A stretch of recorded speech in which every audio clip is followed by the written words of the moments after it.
ನೋಡಿ ಮಧ್ಯರಾತ್ರಿಲಿ ಮಳೆ ಊದಿರೋದು, ಯಾವ ಲೆವೆಲ್ ಮಳೆ ಊದಿತ್ತು ನೋಡಿ. ಎಷ್ಟು ಎಲ್ಲ ಫುಲ್ ನೀರು ನಿಂತಿತ್ತೆ.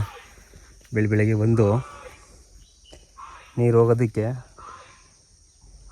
ದಾರಿ ಮಾಡ್ತಾಯಿದ್ದೀನಿ. ಇಕ್ಲೊಡ್ದು ಬಿಡಬೇಕು, ಇಲ್ಲಾಂದರೆ ಹೀರೆ ಗಿಡ ಉಳ್ಕೊಳ್ಳೋದ. ಶೀತಾಗಿ ಸೊತ್ತಾಯ್ತದೆ ಹೀರೆ ಗಿಡ. ರಾತ್ರಿ ಉದ್ರೆ ಮಳೆ ಈ ಲೆವೆಲ್ಗೆ ನೋಡಿ. ಹೀರೆ ಗಿಡ ಹಾಕಿದ್ದೀವಿ, ಹೀರೆಗೆ ನೀರು ಬೇಕು. ಆದರೂ ಈ ಲೆವೆಲ್ ನೀರು ನಿಂತ್ಕೊಂಡ್ರೆ ಕೊಳ್ತೈತವೆ. ಈಗಲೇ ಮೊದಲೇ ಹೀರೆಕಾಯಿ ರೈಟಾಗಿ ಕೂತಿದೆ, ತರಕಾರಿ ಎಲ್ಲ. ಈ ಥರ ಮಳೆ ಹೋದರೆ ಇವಾಗ ಇನ್ನೂ ರೈಟಾಗಿಬಿಡುತ್ತೆ.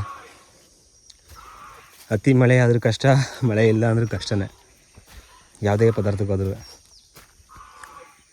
ನೋಡಿ ಬಿಟ್ಟಿದ್ದೀನಿ. ರಾತ್ರಿ ಉದ್ರೆ ಮಳೆ, ಇನ್ನೂ ನೀರು ಹಂಗೆ ನಿಂತಿದೆ. ಎಷ್ಟು ಜೋರ ಓದಿದೆ ಅಂದರೆ ಸಖತ್ ಮಳೆ ಓದಿದೆ ಮಾತ್ರ. ಎಲ್ಲ ಕುಡ್ಕೊಂಡೈತೆ, ಅದು ಕುಡ್ದು ಭೂಮಿ ನೀರು ಹಂಗೆ ನಿಂತಿರೋದು. ಅದು ಹಂಗೆ ನಿಂತ್ಕೋತಂದರೆ ಈ ಗಿಡಕ್ಕೆ ಶೀತ ಆಗಿ ಸತ್ತೋಗ್ತವೆ ಗಿಡ.